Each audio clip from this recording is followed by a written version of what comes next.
Hi, and welcome to another episode of The Caption Life, a podcast about how comics and pop culture impact life and society, and vice versa.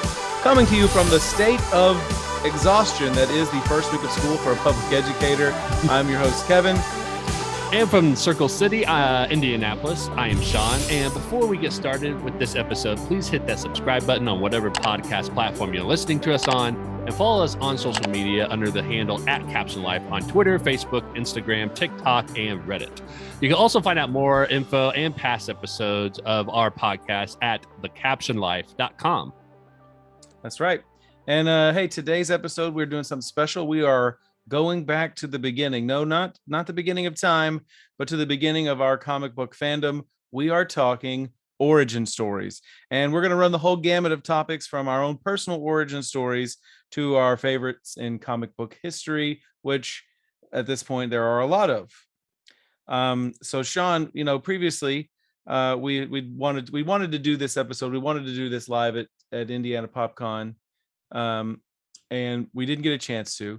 Right. But we're doing it now. It's for special release on September 1st, kind of in honor of my own personal origin, which my birthday is on the 28th of August. I'll be 39. Mm-hmm. 3 cheers for my last year of my 30s. But we wanted to talk origin stories because it's a cool topic to discuss in comics. We also wanted to tie that into our own personal stories. And so we always ask our guests, when they come on the show, what's your origin story? How did you get into comics? So tonight's discussion, I'm going to ask that question to you, Sean. Tell us a little bit about how you got into comics. Yeah, that's a great question. So for me personally, and I know I talked about this about this on the podcast before, but the person that got me into comics specifically is my uncle Gary. From my mom's side of the family, so my mom's brother, and he was an avid comic book reader and collector growing up. And funny story is that I guess when he was a middle schooler or high schooler, he got in trouble quite a bit. And I don't know if he really got caught that often, actually, but when he did get caught, he got in a lot of trouble. And so I guess what my grandfather had done was he would actually force my uncle, whenever he got in trouble, to burn some of his comics. And some of these are like first print issues that was probably worth a lot of money now. My condolences, Gary. Uncle I Gary. know. Yeah. So we talk about that all the time, and he's told his grandkids, and they're my second cousin, like once removed or something like that. I forget how that. Let's not go down that rabbit hole. I know. I try to have this conversation all the time. I have a big family, and I don't know how I'm related to any of them. Yeah, I know. Well, and Sarah could tell you exactly how that works, because we've had this conversation multiple times. I never remember how it works, but anyway, so he told he tells this story all the time. But when I was a kid, probably about 10 years old, I remember he would bring over some comics and have me look through that. And I remember it was just awesome to read through it. So like when I was a kid, Superman, Christopher Reeves was a huge ordeal. So like when I was 5 or 6 years old, 3 of the movies had come out by then already, and so we watched those movies. And then Michael Keaton's Batman 1989 came out, so I was already into superheroes when I was a young kid. But then when he introduced me to the comics with the superheroes, especially X-Men and Daredevil, that's what really got me hooked. So I remember he would have a room in his house where he had just stacks of boxes of comics. Mm-hmm. And so when I would come over, I would just kind of, rifle through and see, the kinds of comics he have. I remember reading like some of the, first issues of X-Men, the first class there with the first issue being their major fight with Magneto, right? So you kind of see that story there. And remember, being introduced to Daredevil by him, where he told me about how, he has these, he doesn't have any superpowers necessarily, but he lost his sight when he was a kid. And so it enhanced all of his other senses, which gave him like, super abilities that way. And I just remember thinking like, this was so cool. So just reading those comics just really got me hooked to it. And so that's where I got started, was because my uncle introduced that to me. And, after reading the first few issues of the comics that he had from like back in the 60s and 70s, like I was just hooked and always read it since then.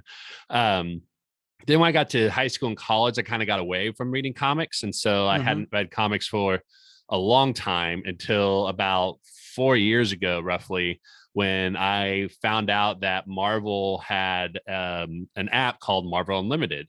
And it's basically their digital subscription platform that they have, where if you wanted to read the comics that they've had on digital copy, you can actually go through and read it. So it would be like the first issues of like X-Men or Daredevil that I remember reading from my uncle. Like I would have it on my iPad to read, and at that time I still do. I use my e-reader, so I hardly ever read physical books anymore unless there's a reason for it. And so when I found that out, I was like, oh, this is so great because I just use my iPad for all my reading, everything anyway. So let me try that out. And it was just really cool being able to go into Marvel Unlimited and go through and be like, oh, I remember reading this comic. I'll go back and read it again, just straight from my iPad. And so that's what just really got me hooked into that. And so, even though I got away from it for, quite a bit of time, I got back into it because of Marvel Unlimited. And then oddly enough, like the last couple of years, I've been buying physical copies of comics, mostly from the DC because I have Marvel Unlimited, but there's some of the Hmm. Marvel stuff that I still get because I really like to have that physical copy to be able Oh to yeah. kind of go through too. So yeah, that's how I got started into comics. Yeah. Um, I think there's a lot of similarities between your story and mine. Not surprised. Because yeah, right. Because I also like was really, really into it as a kid and then kind of got away from it as a young adult and then came back to it. So for me, the fascination with comics and superheroes started when I was about 7 years old, 6, 7 years old. We went on a building missionary trip to Paducah, Kentucky, with Mhm. members of our church to help build a church there. And um, it's Paducah, Kentucky is right across I believe it's the Ohio River from Metropolis, Illinois, the home of Superman. Mhm. And Metropolis, Illinois is a small town, but that's what they're known for. They got Superman on their water tower, and they have a Superman statue in their town square. And like I've cherished these pictures that we have like there when I was a kid. And a few years ago, I got to take my son back and visit there. But Superman for me was it because around the same time, so I think that was in 1989. Around that same time, you could see Superman 4. Superman 4 was on like cable or HBO or something at the time. Mhm. We had it on VHS. I don't remember, but I must have watched Superman 4 until the tape, ran out, wore out. And Which then of everybody course, did, right? yeah, and we talked with Abraham Mustafa about it, Yeah. about how like that movie is cherished to like kids our age because it was a great Superman movie for young kids, Mhm. kids like us at the time. Right. But And as unfortunately, this year, we lost the director of the first movie, Richard Donner. right, yes, Yeah. So I mean, and that's all the stories came out like how those movies like really touched, a lot of people's right, lives for that, and gave us yeah, like our first superhero movie. Yeah. and for me, I mean, I loved Superman. I went probably second or third grade, between second or third grade over the summer. I checked out this huge collected edition of Superman from like the early years. And I mean, when I say huge collected edition, it must have been 2 or 3 inches thick, like what Hmm. an omnibus would be now. And I just read it cover to cover like twice in the 2 week time that I had, that you could check out books from the library. Um, and then in fifth grade, I got really into the X-Men. And thanks Right. to the Fox Saturday morning television show, which I still adore today. Hmm. Um, and I started reading the comics. That's 1991, October of 91, is when the X-Men #1 launched, and it was the biggest selling comic book in history. And they tout the number of 8 million copies for that comic book, but truth be told, they printed a lot, but they didn't sell all of them, Hmm. because in the months following this, you could get these like $5 like grab bags of comics oh from Walmart.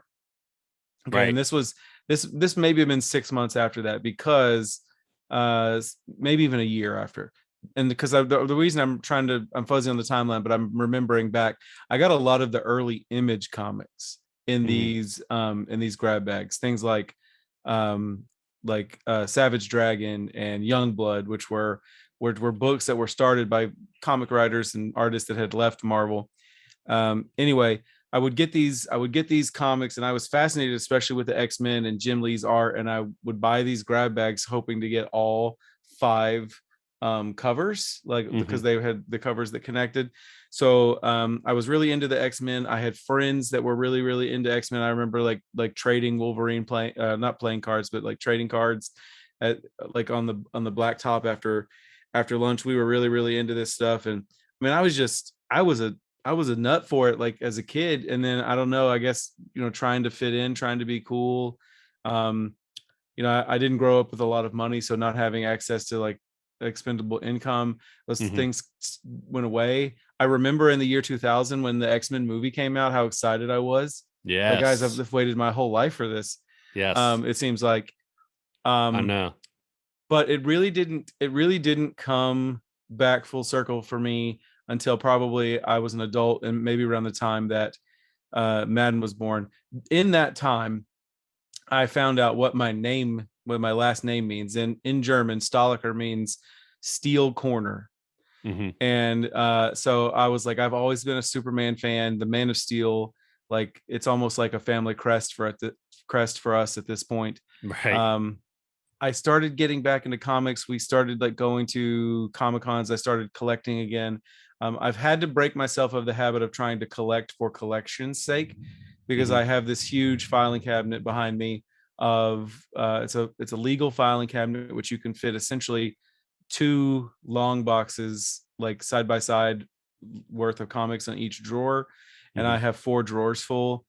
So it's a lot of comics. I probably have 1,500 comics in the cabinet behind me at this point, and Mhm. I've not read all of them. I bought a lot of them for the cover art and because they were in good shape and because they were old, but they're Mhm. probably not worth like too much. And so like more recently, I have switched over to trying to just buy the things that I want to read, and most of that stuff I wait for the paperback or the hardcover or stuff, because Right. one of the things that we've talked about on this before is that if you're a person like me that likes closure, comic books, especially the serialized monthlies, like that, it's hard to do. You're like, oh, you tease me and wait till the you gotta Right. wait till the next issue comes out, I know. Streaming has spoiled all of us. right? like like I would gladly pay double the price for Disney Plus at this point if I could just watch all of the Mandalorian at once. Right. Yeah. I know that that's why they do that though. They keep you on the comeback, Yep. like, because you could just free what is it, a free trial, or pay for a 1 month and just binge everything. Right. And that's what happens. I'm waiting to do that for Apple TV, to be honest with you. I want to Mhm. watch Ted Lasso, and so I'm Oh, it's waiting, and so good. I want to watch it so bad, but I'm gonna wait until all of season 2 is out. I'm gonna Yeah. pay for it like over like Thanksgiving break, and I'm Yeah. gonna watch nothing but stuff on Apple TV for a week, and then I'm gonna cancel. Yeah. I mean, that is, I mean, not to get too far off topic, but Ted Lasso is just such a great show, like for a number of reasons. But one of it is just that it's just so wholesome and Right? that it's a great feel good I've show. heard several times that Ted Lasso could wield Thor's hammer. Is I that think I true? tweeted that out. Yes, Okay, yes, so definitely. I've got to check it out. It's like it's a show that really does restore your faith in humanity and that there are good people and that people get affected by goodness as well too. So it's just it's an amazing show. So Yeah. if you haven't watched it, definitely just like what Kevin said, wait till season 2 completely comes out, but go get a monthly subscription and watch it because it is worth it for Yeah. sure. Hey, so tune into the Caption Life, where two grown adults with ADD start talking about one thing and wander off about another completely different thing. Oh, does that happen? So back to the topic at hand, origin stories. Now, if this is the first time you're listening to this podcast, Sean and I are not recording in the same room. We do this live over Zoom. Mhm. We call it the Zoom room of friendship, and we actually had not met each other until just a couple of months ago. Go back and listen to our shared but not shared vacation Right. podcast. But we connected over Twitter a few years ago, and we got this great idea that we should start a podcast because we were people with similar backgrounds and similar interests, and we wanted to talk about geek stuff. Mhm. I don't know, Sean, you have anything to add on that Yeah. one? Do you remember the parameters of that encounter? Yeah, I remember at least the first time I remember thinking like connecting with you was we had followed each other on Twitter through a mutual person that we both don't know other than, you know, we follow him on Twitter, but Right. Tim Smythe, right? Yeah. And Yes. so we followed him, and then I think either you tweeted something like a reply to his tweet or I did, and then we just kind of replied back and forth. And then that's how we follow each other on Twitter. But I Mhm. remember the first time where I was like, I actually have like this first memory that kind of solidified in my mind was when Sarah Riley and I went to Disney for the first time in Mhm. 2018. And I think I tweeted something out about how we're at Disney World. And I remember Mhm. you like replying to me and saying that, oh, I'm going to follow you like all this week because I'm going to live vicariously through you. I remember that. And yeah, so anytime I tweeted out anything about Disney, I remember you would always like and everything. I remember talking to Sarah about that. I was like, yeah, this guy on Twitter is like going to stalk us for a week now because he's a Disney fan too. So Little did she know that we were actually soulmates. No, I remember sending you the I remember at some point sending you the meme, the GIF meme from Step Brothers, the did we just become best friends? yeah. And it seems so stupid and trivial, but then here we are nearly 3 years later, and we really are best Yeah. friends. And it's been a kind of a funny ride. Mhm. Now it was about 2 years ago now that we started the Caption Live podcast. This is going to be episode 41, 40. 40. No, Episode 41. 40, Yeah, yeah. 41. No, 41. Yeah, right. Yeah. This is going to be episode 41. We actually, when we began it, had a third member, a friend of ours named James Claudel from he's from Kentucky, and last year or earlier this year, James had to step away from personal reasons. But Sean and I have decided, just decided then and there that this is what we wanted our podcast to be, and Mhm. I think it's still pretty broad. Like, we don't focus on anything too specific, but we Right. love comics and we love everything like comics adjacent within pop culture, Mhm. and we like to talk about that stuff, whether or not it's it has to like real meaningful things, like the episode that we did with Dr. Sheila Howard about why Wakanda matters, Mhm. from everything up to then, including our stupid stuff that we talk about, like how much we love Disney World. Right. Because it's us. This is a snapshot into the lives of two middle-aged white men from rural America. Well, I guess you're kind of suburban. Let's say I'm suburban America. Yeah, I'm more suburban. Or what's funny is I grew up like in a country area, Yeah. but my life pretty much took place in a suburban. Like my schools was in suburban and everything like that, but where my house physically located at was across the street from cornfields and everything. So I kind of Yeah, grew like up in a lot of different even still places. today, like the town that I live in is like right on the outskirts of Houston, but you don't have to drive but like a mile before you see pastures full of cows. Right. Yep. So Hmm. it is what it is. It's a weird like I actually love that about myself, that like I have this great dichotomy of like these two things. Like, Right. I grew up like working on my grandparents' ranch an hour north of here, and I can navigate the fourth largest city in North America like the back of my hand because I live 45 minutes away from it. Right. So it's pretty dope. Right. So we've talked about our personal origin stories. We've talked about how we became a podcast, but people care about the comics, Sean. They want to Yeah. know what these two guys think about the comics. So let's talk about some of our favorite origin stories. And as Hmm. part of that, you actually put it out there on Reddit to get some of our followers, some others involved in the community, to see what their favorite origin stories were going to be.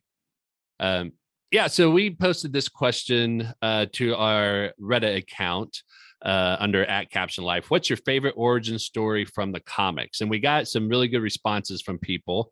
Let's see here. This person, Q9C9P is their username. Said, should we be quoting anybody whose username starts with a Q? I'm just saying. I don't know. I mean, it's a good response. I mean, okay, sweet. Let's listen to it. Yeah. This person said that Ratman from Italian comics, Ratman, which I've never actually heard before, so I thought that was interesting. Bat Cow, Dylan Dog, and then he says, of course, Spawn is who he thinks has the best origin story. So I asked him, why do you think Spawn has the best origin story? He says to him, because it's a damned or cursed origin story, because he's supposed to be the Hellspawn guiding the army of evil, but he has none of that. So it's like a unsung hero story is what he said. It's like he's paid to be the villain, but then he chooses not to, which I think we all like that. It's like knowing that you still have control of your destiny, and that I think that's why I love Hellboy so much. When we talked religion and comics, we talked about Hellboy, and I think that's one of the reasons why I loved Hellboy, because you get to decide. It doesn't matter where you come from. You're in charge of your fate. Right. Exactly. And then this person said Marvel's Gwenpool, because the concept is very meta and was pulled off very well. Do you know much about the origin story of Gwenpool? I would have to Google search Gwenpool's origin. Yeah. So this comment actually made me decide to go back and kind of look into it a little bit. And what's interesting about this is that I think everybody, and myself included, so I'm just going to assume everybody probably thinks this as well too, for the casual fan, is that Gwenpool is Gwen Stacy as Deadpool.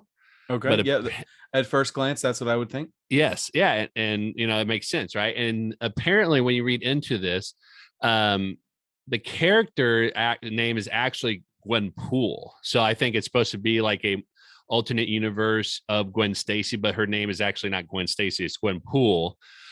She wears Deadpool's uniform or costume, whatever you want to call it, outfit, with the white and pink, but she doesn't have any superpowers from what I read about. So it's very interesting. So it's like it's kind of a play on some existing familiar characters, but it's not a mashup at all. It's just like taking little bits here and there. Yeah. But her first appearance is really interesting. So you first see her as a variant character. Oh, I'm sorry. You first see her as on a variant cover of Deadpool's Secret Wars, which, by the way, if you haven't read Deadpool's Secret Wars, I love that comic. I think you have to read Secret Wars first, because Deadpool's Secret Wars is basically a spoof of Secret Wars. And so it doesn't really make sense unless you've read the Marvel Secret Wars, because pretty much what they did with that comic is that they put Deadpool into the scenes that he's talking, but like no one's paying attention to him. So it's definitely like a spoof comedy of that. But anyways, Gwenpool was first seen on that variant cover, but I guess she wasn't actually in the story. Oh, okay. But when they did that, I guess, she got so popular that people started cosplaying as her, that inspired Marvel to go ahead and write a story about her. And then her first story, the first time she appears, was in an issue of Howard the Duck, which I do not like Howard the Duck at all. Yeah. It's not my jam at all. But I did read that issue, and it was actually kind of funny. I might read a few more Howard Ducks and kind of give him another try and all that. But yeah, it was just, I thought it was odd that she shows up in Howard the Duck. But that's how she gets started. So yeah. Speaking of, and not to get too far down this tangent, that's another movie that I saw as a kid probably 1,000 times. Yeah. I've only saw it a couple of times, and again, I didn't like Howard the Duck and Superman 4 on loop. I never got into Howard the Duck. I thought it was just always odd and weird. But again, reading this because of what one of our listeners suggested, reading Howard the Duck. I mean, that issue was actually, was pretty funny. So I might have to try it out the comics, but I wasn't a fan of the movie that came out back in the 80s. So Yeah, that's cool. That's yeah. cool. Hey, I found out just the other day that Robin Williams was supposed to be Howard the Duck, Oh, really? like the voice of Howard the Duck, but he quit like the first like week of shooting or recording, like or very early in the process because his improvisational style, Uh they couldn't mimic the duck moving his mouth like that, and so they huh. realized it wasn't going to work. They needed Yeah. somebody to play it a little bit more straightforward. Yeah. So I've heard that about him. Like, I think same thing with Aladdin is that they've had to like adjust a whole lot mhm. because of his improvisation style. I think part of it was because he would like swear. They're just like, just you cannot have any curse words in the improv. But yeah, I've heard that like he's really good, but I think it's really difficult to Yeah. have him as like as a voice actor just because it makes it like really difficult for animators or pop masters to Mhm. emulate that. So, and I again kind of branching off a little bit, but apparently there was a hot second when Robin Williams might have actually played the Joker in Batman 1989, Tim Burton's movie. Oh, really? Yeah, because I always knew that they had wanted him for the Riddler right, for Batman and Robin, I guess. Yeah. Batman Forever. Okay, forever. Yeah, yeah, Yeah, yeah, yeah, yeah, yeah. yeah. But apparently they thought about having him because Jack Nicholson was still kind of unsure if he wanted to be Joker, and so I guess Mhm. Robin Williams was one of the people on their list to come in and play him. I So, wish but Marvel would make an animated show about our own universe. Like, what if yeah, Robin Williams had played the Joker? right, yeah. It'd been great. Oh yeah. So Somebody anyway, somebody needs to start a YouTube channel and do stuff like that. yeah, definitely. So, but yeah, so those are some of our audience's favorite origin stories there. So, Okay. Well, I'm gonna go ahead and throw mine out there. yeah. And my favorite origin story, just for the coolness factor, because I don't think it really relates much to like the superpowers that these people or these characters received. It's just the link between them, and I'm gonna say that my favorite origin story is Daredevil, Hmm. also slash the Teenage Mutant Ninja Turtles, Right. Yeah. because Daredevil came along in the 60s, in the Hmm. silver age, or I guess you could really call that the golden age of Marvel, but the silver age of comics. He was one of Right. the characters introduced by Stan Lee and Jack Kirby, and um he was blinded in an accident by some radioactive substance, and it gave him powers, heightened the other senses that remained. Hmm. And in the 80s, when Kevin Eastman and Peter Laird uh, created the Teenage Mutant Ninja Turtles, Hmm. they were kind of used that accident as the setup for what created the turtles. Like the same substance, dripped down into the sewer, and thus effectively creating um, the Teenage Mutant Ninja Turtles. So the Hmm. the great connection between the two of them, and then I will say, just as a footnote to that, or as an addendum to that, the Splinter telling the origin story of the Teenage Mutant Ninja Turtles in the original Teenage Mutant Ninja Turtles movie. Hmm. Like I was the pet of Orokosaki. I Yeah. just like to say Orokosaki. Um, anyway, he tells that story, and the puppets, the little teeny tiny Ninja Turtles learning like Yeah. kung fu, is so freaking cool. And I know Hmm. that's like it was Jim Henson's Puppet Works stuff that Hmm. created all that stuff. I don't know, just nostalgia factor. The Teenage Mutant Ninja Turtles and Daredevil win it for me. Right. Right. Yeah. They had a lot of influence from Daredevil as well, too, because um, the name Splinter is actually a play off of Daredevil's mentor who trained him, which was Stick, Stick. yes, yeah, Yes. that's another Um, great point that I'm glad you made. oh yeah. And then Shredder's Foot Clan was also based off of Daredevil's arch enemy The Hand, organization called the Hand. Yeah. yeah. So so the more you dive into Daredevil and look at that, I think specifically, I think Frank Miller's influence, I think, is Mm-hmm. where they came in at. You see that there's a lot of influence that they pulled in from Daredevil, which again, I mean, I love Daredevil, obviously, and Yeah, I was really happy to hear about, the influence that they pulled in from that. So, You know, IDW and DC have combined to do Batman and the Ninja Turtles like 3 times mhm. now. Yeah. Um, and I keep waiting for them to talk to Marvel and let's do a Ninja Turtles and Daredevil Yeah. crossover. Because they could be fighting the hand and the foot. Yes. That would be great. But And then we're like, also, we're the head.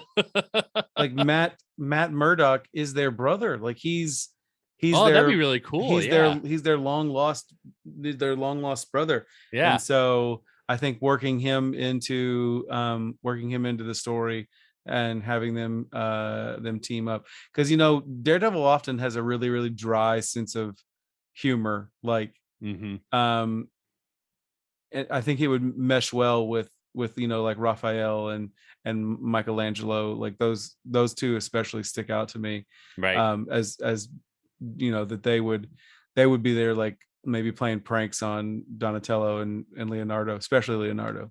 But Right. yeah, Yeah. I think that would be great. Oh yeah. No, I love that idea. I think that'd be awesome. I don't know how, it always comes down to like legalities and No, it comes financial, down right? it comes down to the money. That's Yeah. what it is.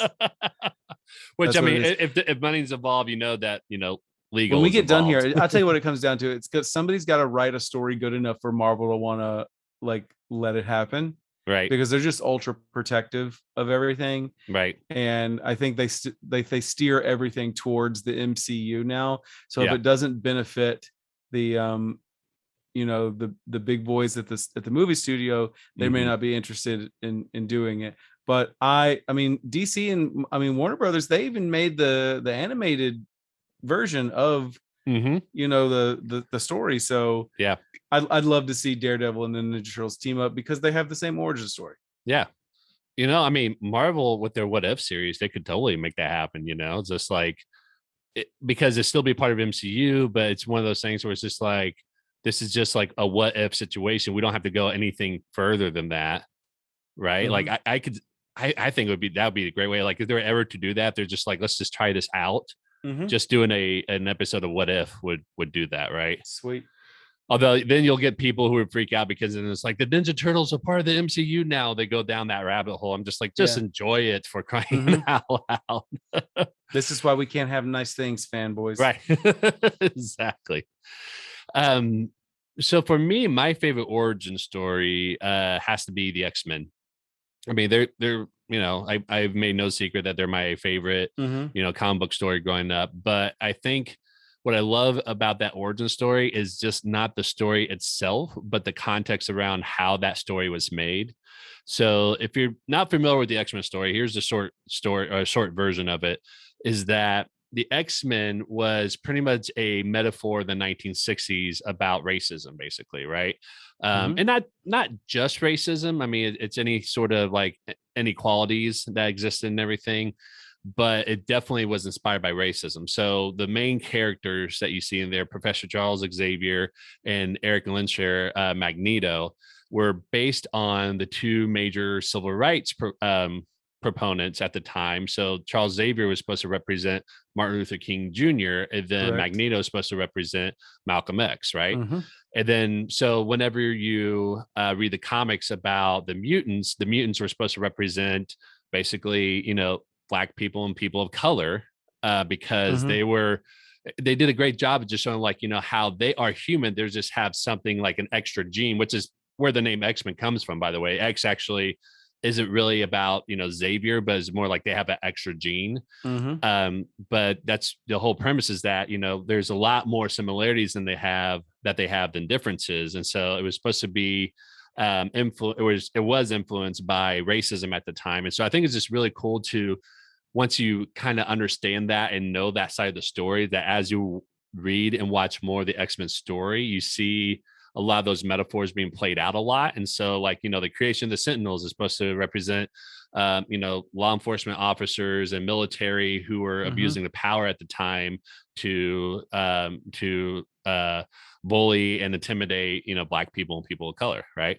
So I really love that. But going into the comics itself, it's really interesting and fascinating because it's one of the few team ups that starts as a group or as a team. Mm-hmm. Um, other than like, the Fantastic Four, basically, but that's because that their approach was more of a superhero family, whereas this one is, one we talked about, where they're a family of their own choosing because they have a shared experience. So they're not, relatives to each other, but they come Mm-hmm. together and form a team. And so that's where, their story comes from, is that Xavier wanted to help protect humans, but while at the same time trying to give shelter and protect and help mutants grow and learn to control their powers and to benefit humanity and to use their powers for good, essentially. And so that's how we get the first team of X-Men, is that we have these 5 random mutants that come to Xavier one way or another, and then they became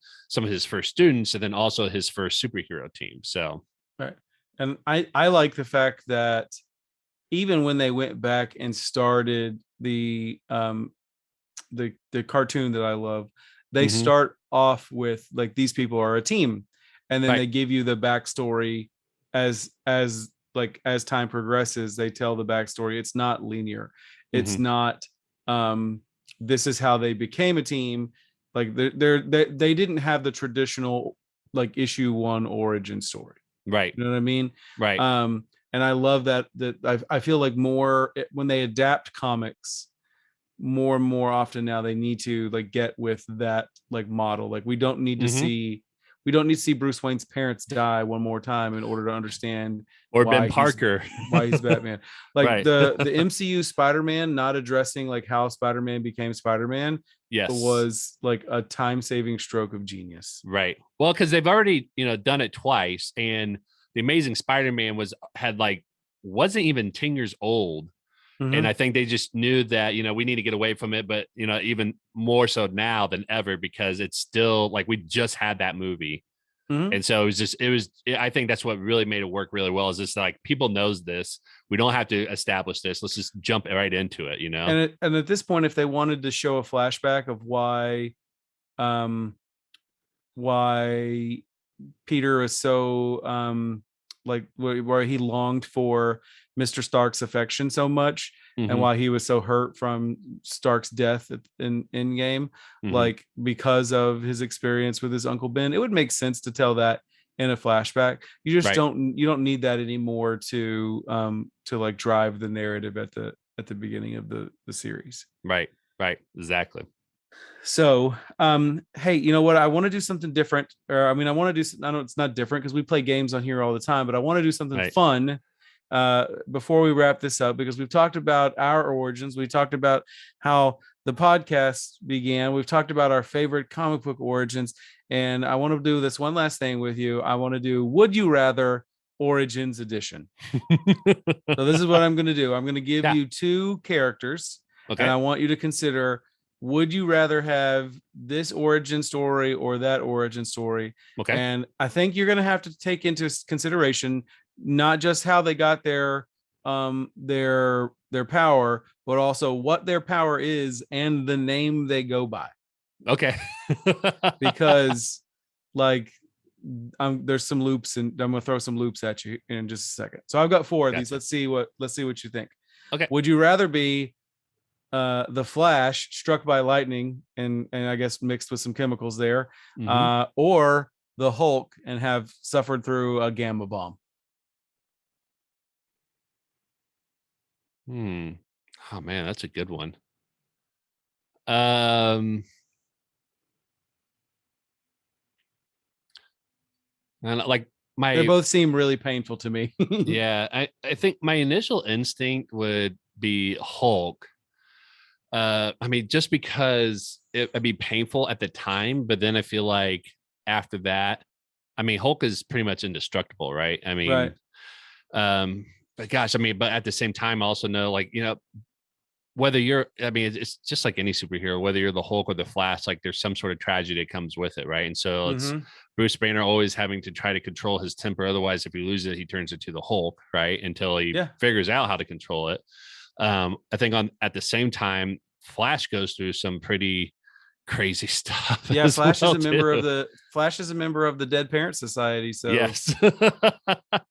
Well, and Bruce Banner's parents aren't story isn't great either. yeah, Like no, we his talked about him recently about how terrible his worst dad dads, is, yeah. and his father-in-law and General Thunderbolt Ross. But Right, yeah, exactly. But I mean, yeah, I mean, it just it's you'd think that DC and Marvel somehow knew that Walt Disney Company was going to take over because Disney's whole thing about killing off parents, yeah. there's something about killing off parents that people love to Mhm. write about, and I don't know why, so So um when I thought about it, my decision came down to one thing.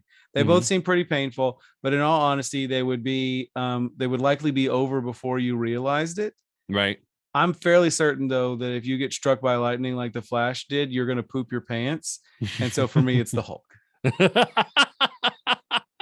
Well, and the I would Flash had rather, like it wasn't just the lightning, but he also had all those chemicals around him too that yeah, got so it's like a mixture of all those things. yeah, but like gamma bomb, boom, Right, you're done. right. Um, lightning, poop my pants. All right, we're moving on. Nice. Would you rather be Spider-Man, bitten by a radioactive spider, Mhm. or Daredevil, blinded by a radioactive substance? Ah, I honestly, it probably has as much as I love Daredevil. It probably have to be Spider-Man just because Matt Murdock had to go through a lot of pain and he's still blind. Like, yes, Oh yeah, he's like he still has a superpower, but now he also has a disability. right, exactly. Which I mean, I'm not saying having that disability like is a disadvantage either, but No, like when you pair it to Peter Parker who got bitten by a radioactive spider and just had like a really one bad night, yeah, his acne cleared up and everything. right? Yeah, and right. So it's like you know, Daredevil as great as much as I love him, like going through that transformation experience was probably a uh, lot rougher than being bitten by a radioactive spider. So so a lot of people point to Spider-Man origin story as their favorite because it could be that he was the any man, right? right. His circumstances were happenstance, uh, and it could have happened to anybody. Mhm. But I'm gonna go with Daredevil simply because I'm terrified of spiders. So like on Shark Tank, for me, that's a no. Right. Although if you got bit by a spider, you'd probably be less terrified of them at that point, right? Correct. What it would be funny if they did a what if of Peter Parker as Spider-Man is terrified of spiders. Yeah, that would be great. Okay, next one. Would you rather be Green Lantern and have found a magical ring, or I know this is a stretch, would you rather be Thor and have a magical hammer? Honestly, Interesting enough, I asked this question to my wife earlier, and she said, "Do you look like Chris Hemsworth or yeah, Ryan right. Reynolds? Is that what you're saying?" And I was like, "Yeah, you take your pick." And she was like, "Both." No, Of she wouldn't course. care though. She wouldn't Right. care.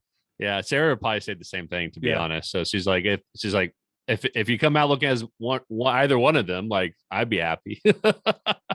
I would say Thor just because um Thor ends up being able to use his powers without the hammer. Mm-hmm. And I mean, he lives like 1,000 years old and stuff like that. And I think, he has a lot more benefits in his favor. Whereas Green Lantern, again, kind of the same thing where it could be anybody that could have that Mm-hmm. power as long as they, it's almost like the worthiness factor, just Yeah. like with Thor. But I never really got behind, like, I feel like to use the Green Lantern powers, you have to be a really creative person, which I feel like I am creative, but like in the moment, like I remember watching the Green Lantern movie with Ryan Reynolds, and I remember thinking like when he was fighting, you have to come up with like all these creative ways to fight with creating a race car to be able to get out from the situation and all that. I'm just like, that's a lot of pressure to come up with creative stuff in the moment. Mm-hmm. Like I just feel like I wouldn't really be able to handle that sort of pressure. I like creativeness or creativity. So I think that's Yes. why I'm leaning the other way. I think I would like to be Green Lantern, but for a different reason. And I'm glad you mentioned again the Ryan Reynolds Green Lantern. I want the CGI green super suit. Like, now I don't have to get dressed. Yeah, Right. CGI super suit me. Well, I mean, and I'll say that I love being creative too. I mean, I think that's why you and I love doing Yeah. the Oh yeah. podcast, and I love just doing all the video stuff and things like I love being creative. I don't want to be forced to be creative in such a intense situation. It's just a lot of pressure to have to be creative in that To save point the of day. time to save the Like, day. you're creative, Yes. but you're not save the day creative. I am creative in that I need some time to think through all this stuff. So if I was if I was a Green Lantern, I would be the Green Lantern that you see in Monty Python's Holy Grail, where that scene where the guard's like, "Now you're not supposed to be here unless you're like A, B, or C." And then in that moment, he got stabbed. That's how I would be. I'm like, okay, so I could use this power, I could do it this way, and then I get killed off, and then the Earth is doomed. Yeah. Yeah. So Okay. I would not be a good Green Lantern. Last one. This is Yeah. the one that I'm going to throw you for a loop. Okay. Would you rather be the Wizard, which is DC Comics, like little known hero that was he's a fast guy created by a blood transfusion with a mongoose, or would you rather be Ralph Dibny, the elongated man who got his powers from drinking a concentrated version of a fruit soda called Gingold? I'm going to have to go with elongated man just Yeah. because the name the Wizard Yeah, right. is going to be like, oh man, that person's superpower is that he can pee on everything. I feel like this is another one. If I asked my wife, I know exactly what she would, which one she would pick, and it's not the Wizard. Exactly. Yeah. Well, and I've heard of the Wizard, but I never read like any of the comics or anything of the Wizard. But it's just like I remember when I first heard that, I heard that name, I was just like, that's got to be a terrible name. And I'm like, I'm hoping that this is either spoof or they do a really good job of explaining like this has nothing to do with urination. Like, he shows up to the Justice League meeting. He's like, hey, what's up, everybody? I'm the Wizard. Yeah. like Wizard? No, like, Wizard. Wizard, like you pee on things? Yeah. Like, no, Well, I'm, but it'd be I'm that it'd be I'm that fast. awkward. Yeah, it would be that awkward Like- silence where like everyone's thinking that same thing, like, does he pee on things? But no one's asking. But No, everybody somebody knows. asks, and he's like, no, I'm fast. Oh, you mean like the Flash? Oh, no, not that fast. You imagine if like that person has a TV show with CW and it's like, I am the a really fast guy, but not as fast as the Flash. Yeah. Kind of opener, Yeah. I am not the fastest man alive, but I'm pretty somewhat close. I'm the Wizard, bronze medalist from the Tokyo Olympic Games. Because he's not even Right. he's not even gold medal fast. There's got to be like, isn't there like a superhero name called like the Mediocre Man or something like that, where it's just like he's a little bit more than humans and something, but like very low bottom at the superhero rank. Like, I feel like there's got to be a hero out there. I feel like I've heard that before, but maybe I'm making that up. Who knows? Like, when you looked at those old trading cards, like his strength was like a 2. Right. like it's not a 1. He's not normal. Like, he's kind of strong, he's kind of fast, Right. but really he's just like a retired NFL player. Right. He's the person that they send in, just like, this is below our pay grade, this guy can go in and help. Yeah, he dies at the beginning of crossover events. He was a good man. Hey, well, you know what? It doesn't really matter how you start. Sometimes it's how you finish.